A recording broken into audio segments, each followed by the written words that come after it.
जय श्रीकृष्ण जय महाप्रभु श्री जगन्नाथ स्वामी भक्तगण सांग माने माताजी प्रभुजी आमे श्रीमद् भगवद गीतार द्वितीय अध्याय को पहुँची सारी प्रवेश कर सारी एवं आज आम कथा 21 नंबर श्लोक 20 नंबर श्लोक पर्यंत आम कथा महाप्रभु श्री जगन्नाथ भगवान श्रीकृष्ण गीतार आत्मा को उपक्रमणिका रूप में रखुंट एवं प्रथम थर पर आत्मा को एठारे देखाउछंती। आत्मा कौन अर्जुन से केमिति देखा जाए, तार गुण कौन, तार धर्म कौन, ये सब जिनस कहते यही सब को सी कहू कहू बर्तमान आपण मैंने सब जापारे शुणी पारे बर्तमान पर्यंत जी श्लोक कहुई सांख्य योग अध्याय 2 20 नंबर श्लोक पर्यंत जे आत्मा अच्छी पुनर्जन्म अच्छी पाप पुण्य कर्म भी अच्छी। तेणुक आमर सनातन धर्म रे तेणुक प्रथम मूलदुआ हो पुनर्जन्म।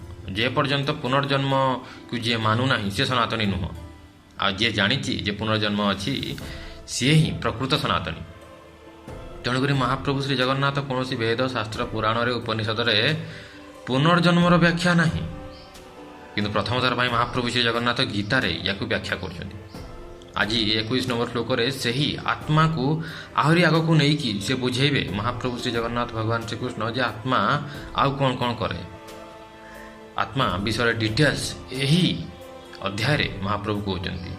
तेणुक द्वितीय अध्याय श्लोक नंबर 21 को आम जा वेद विनाशिनं नित्यं ज एनमजयं व्ययं कथं स पुरुषः पार्थ कं घातयति हन्तिकम्।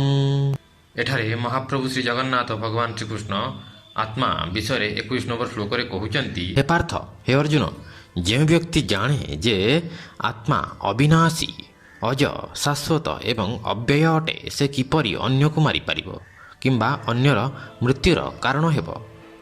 महाप्रभु श्री जगन्नाथ एठारे आत्मा को कहते जे आत्मा होउची अविनाशी माने ताको केही मारी पारिबेनी।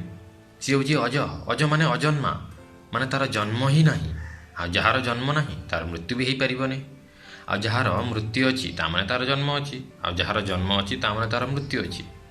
जन्म कहार हुए आज्ञा भौतिक जिनिसर आध्यात्मिक जिनिसर केबे अंत हुएनी। आ आध्यात्मिक जिनिसर मूलदुआ मूल जिनिस होची आत्मा आ आत्मार स्वामी होचंती परमात्मा। तेणुक आत्मार विनाश ना अविनाशी कहले फास्ट महाप्रभु तार विनाश ना तेणुक भय कर किसी ना अर्जुन आ जेहेतु तार विनाश ना तेणुक तार जन्म भी ना सी अज अजन्मा किंबा ओल्टा भी देखु जदि कौन जिनसर जन्म ना सी अज तेणुक तार विनाश भी ना। आम ए भौतिक जगत में जहाँ भी देखुं आम ताकू प्रथम सृष्टि होबार जन्म होबार देखुं पुणी आम देखुं सी मरबार। तेणुक आमको लगुच सबू जिनस जहाँ भी जिनस अच्छी सी सृष्टि होती माने मरिब निश्चित भाव कहीं मृत्यु लोक किंतु आत्मा ना जन्म हुए जेहेतु से जन्म हुए ना सी अज अजन्मा से सनातनी महाप्रभु श्री जगन्नाथ भगवान श्रीकृष्ण परमात्मा पुरुषोत्तम परमात्मा अंश तेणुक तार मृत्यु भी हुए ना ये जिन कहते।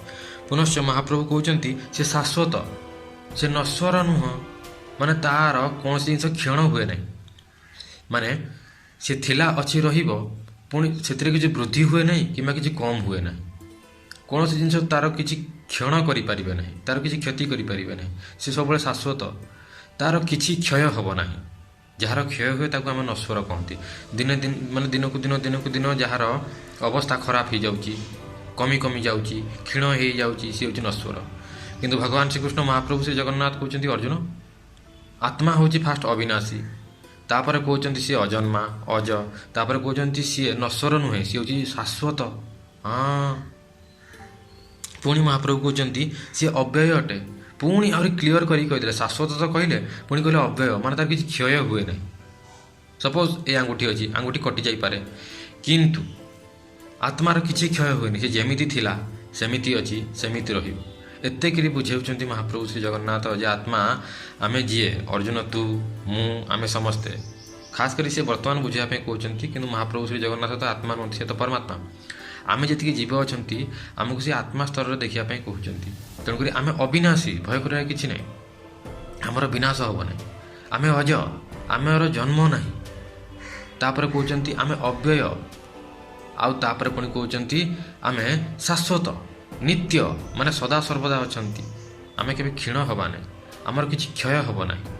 ତେଣୁକରି ମହାପ୍ରଭୁ କହୁଛନ୍ତି, ତେଣୁକରି ଯଦି ଏତେ ଜିନିଷ ଜାଣିସାରିଲା ପରେ ଯେ ଆତ୍ମା ଅବିନାଶୀ, ଅଜ, ଶାଶ୍ୱତ, ଅବ୍ୟୟ, ତାହେଲେ ତୁମେ କେମିତି ଭାବିପାରୁଛ ଅର୍ଜୁନ ଯେ ଆତ୍ମା ଅନ୍ୟକୁ ମାରିପାରିବ କିମ୍ବା ଅନ୍ୟର ମୃତ୍ୟୁର କାରଣ ହେବ?